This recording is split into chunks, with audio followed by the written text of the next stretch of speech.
नमस्कार मंडळी. आपण आज बनवणार आहोत मेथी भाजीच्या तिखट शंकरपाळ्या. खूपच कुरकुरीत, खमंग आणि झणझणीत, अगदी चहासोबत खायला मस्त अशी रेसिपी करणार आहोत. बघूया आपण कशी बनवायची. भाजी म्हणलं की कशी मुलं खात नाहीत ना भाज्या, असं काही बनवलं ना की खातात मग आवडीनं.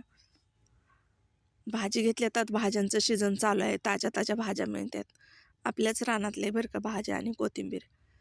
थोडी भाज्या आणि कोथिंबीर आणली, एकदम बारीक अशी चिरून घ्यायची, मस्त अशी चिरून घ्यायची. 8 ते 10 दिवस आपण स्टोअर करून ठेवू शकतो बरं का ही शंकरपाळ्या. आता त्याच्यात थोडंसं मीठ घालूया, थोडा गरम मसाला आणि हळद ही, थोडं लाल तिखट टाकायचं, ओवा टाकूया थोडासा, आणि त्याला पाणी सुटते बरं का हे टाकल्यामुळं. आपण मॅश करून घ्यायचं चांगलं, आणि त्याच्यात काय बसेल तेवढा मैदा घालायचा नंतर मग, आणि असा एक गोळा मोठा बनवून घ्यायचा.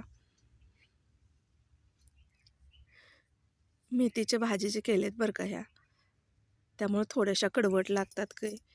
पण जरा थोडंसं हे की नाही, 1 चमचाभर साखर पण शकताय तुम्ही, जर आवडत असेल तर तुमच्यात पिठी साखर करून. कडवटपणा कमी होतो, पण छान लागतात सोबत अशा जरी खाल्ल्या तरी. आता एक मोठी चपाती लाटून आपण शंकरपाळ्या करून घेऊया, चमच्याने कापून आपण तळायला टाकायच्या, आणि कुरकुरीत होईपर्यंत लालसर तळत राहायचं. किती छान झालेत बघा, अशा कुरकुरीत झाल्या एकदम अशा. चहा बरोबर असं तिखट काय खायला असलं की छान वाटते की नाही, चहा पण प्यायला.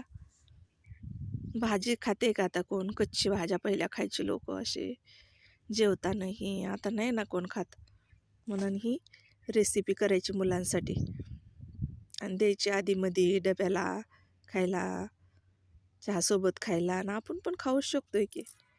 ही रेसिपी आवडली असली लाईक करा, सबस्क्राईब करा. थँक्यू.